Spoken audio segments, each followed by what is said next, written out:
Se bajaron de un camión vestidos de civil. Este es uno de los camiones. Este es uno de los camiones. Estaban de civil. Velos cómo corren. Velos cómo corren. Andan de civil, andan dando plomo. Le están dando plomo a la gente, sí señores. Desde el pasado 28 de abril hemos registrado en una base de datos al menos 35 víctimas mortales durante las manifestaciones en Colombia. Aunque el principal motivo de los ciudadanos que salieron a marchar era el descontento ante el proyecto de la reforma tributaria propuesta por el gobierno de Iván Duque, una vez retirado dicho proyecto, la población continuó manifestándose en contra del gobierno que ofreció la asistencia militar a diferentes ciudades del país. Acelera porque tenemos los bombes.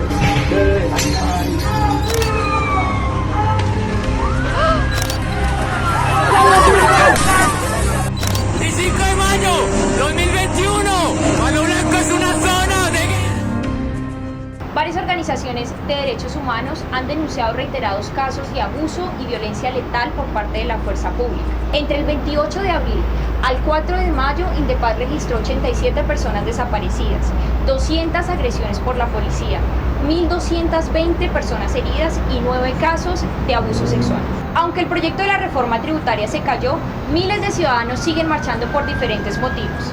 Tumbar la reforma a la salud, reformar a la Policía Nacional, exigir que paren los asesinatos a líderes sociales y a excombatientes, que respeten los acuerdos del proceso de paz, entre otras exigencias. Las víctimas fueron en su mayoría jóvenes entre 17 y 26 años de edad, jóvenes estudiantes y trabajadores. Varios fueron asesinados por policías que arremetieron violentamente en manifestaciones pacíficas como las velatones caleñas en Calima y Siloé. En Madrid, el padre de un niño de 2 años fue asesinado por un disparo desde una tanqueta, según su hermana, a una distancia de unos 20 metros, que atacó a una población que se encontraba bailando y cantando arengas. Hasta el momento, al menos 2 adultos mayores han muerto por causa de los gases lacrimógenos.